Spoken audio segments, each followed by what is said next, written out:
Assalamualaikum warahmatullahi wabarakatuh. Halo teman-teman, hari ini Sasha akan menceritakan tentang Dewi Sartika. Beliau adalah pahlawan pendidikan terutama bagi kaum wanita. Beliau lahir pada tanggal 4 Desember 1884. Dewi Sartika lahir dari keluarga priai Sunda ternama, yaitu Raden Ranggasomanegara dan Raden Ajeng Raja Pernas. Ayahnya adalah seorang pejuang kemerdekaan, hingga akhirnya sang ayah dihukum dibuang ke Pulau Ternate oleh perintah Hindia Belanda, hingga meninggal di sana. Sepeninggal ayahnya, Dewi Sartika diasuh oleh pamannya, yang berkedudukan sebagai patih di Cicalengka. Dari pamannya, ia mendapatkan didikan mengenai adat kesundaan, sedangkan wawasan kebudayaan barat diperolehnya berkat didikan seorang nyonya asisten residen bangsa dari Belanda. Sejak kecil, Dewi Sartika sudah menunjukkan bakat menjadi pendidik dan kegigihan untuk meraih kemajuan. Sambil bermain di belakang gedung kepatihan, ia sering memperagakan praktik ketika di sekolah. Ia mengajari baca tulis dan bahasa Belanda ke anak-anak pembantu di kepatihan.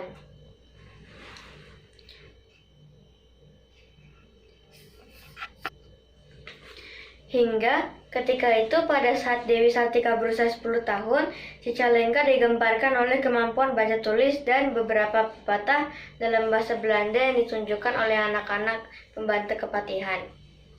Hal tersebut menjadi gempar karena waktu itu belum ada banyak anak-anak yang memiliki kemampuan seperti itu, dan diajarkan oleh seorang anak perempuan.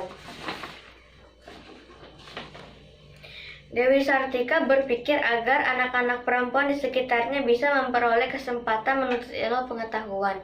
Maka ia berjuang mendirikan sekolah di Bandung, Jawa Barat, yang ketika itu ia sudah tinggal di Bandung. Perjuangan Dewi Sartika untuk pendidikan sekolah tidak sia-sia.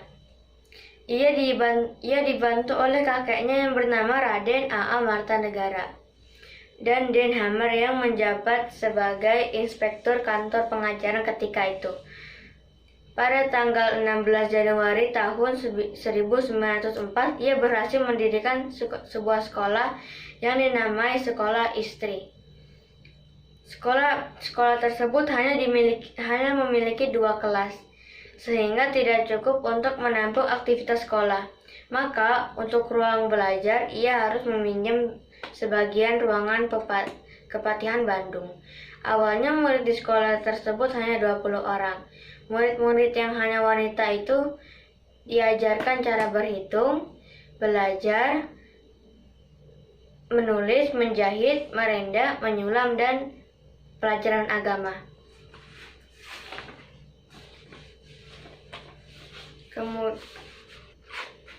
Kemudian pada tahun 1910, Sekolah Istri secara resmi diubah menjadi Sekolah Keutamaan Istri dengan gedung yang lebih luas. Untuk menutupi biaya operasional sekolah, ia membanting tulang mencari dana. Jerih payahnya tidak dirasakan sebagai beban, tapi berganti menjadi kepuasan batin karena beliau telah berhasil mendidik kaumnya. Salah satu semangat yang dimilikinya yaitu dorongan dari berbagai pihak, terutama dari suaminya, Raden Kanduruan Aga Surawinata, yang telah banyak membantunya mewujudkan perjuangan, baik tenaga maupun pemikiran.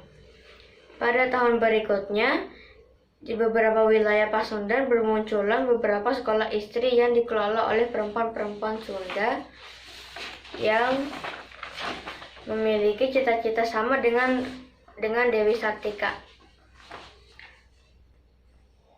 Pada tahun 1912 sudah berdiri sekitar 9 sekolah istri di kota-kota kabupaten. Memasuki usia ke-10, yaitu pada tahun 1914, nama sekolah istri diganti menjadi Sekolah Keutamaan Istri. Kota-kota kabupaten wilayah Pasundan yang belum memiliki sekolah Taman Istri tinggal 3/4. Semangat ini menyeberang ke Bukit Tinggi, di mana sekolah Taman Istri didirikan oleh Encik Rama Saleh. Dewi Sartika meninggal pada tanggal 11 September 1947 di Tasikmalaya dan dimakamkan dengan upacara sederhana di pemakaman Cigagadon, Desa Rahayu, Kecamatan Cineam. 3 tahun kemudian makamnya dipindahkan di Komplek Pemakaman Bupati Bandung di Jalan Karanganyar, Bandung. Jika para pahlawan lainnya melakukan perjuangan untuk bangsa melalui perang frontal seperti Angkasa Janata, namun Dewi Sartika memilih perjuangan melalui pendidikan. Meskipun bentuk dan cara perjuangan yang dilakukan Dewi Sartika berbeda, beliau patut disebut seorang pahlawan karena telah berbuat sesuatu yang heroik untuk bangsanya sesuai dengan kondisi zamannya. Dengan semangat kegigihan dan ketulusan hatinya untuk membangun masyarakat negeri. Sekolah yang didirikannya sebagai sarana pendidikan kaum wanita bisa berdiri terus bahkan menjadi panutan di daerah lain. Ia diakui sebagai pahlawan nasional oleh pemerintah Indonesia pada tahun 1966. Demikian kisah Ibu Dewi Sartika dalam memperjuangkan pendidikan terutama bagi kaum wanita. Sekian dari saya. Assalamualaikum warahmatullahi wabarakatuh.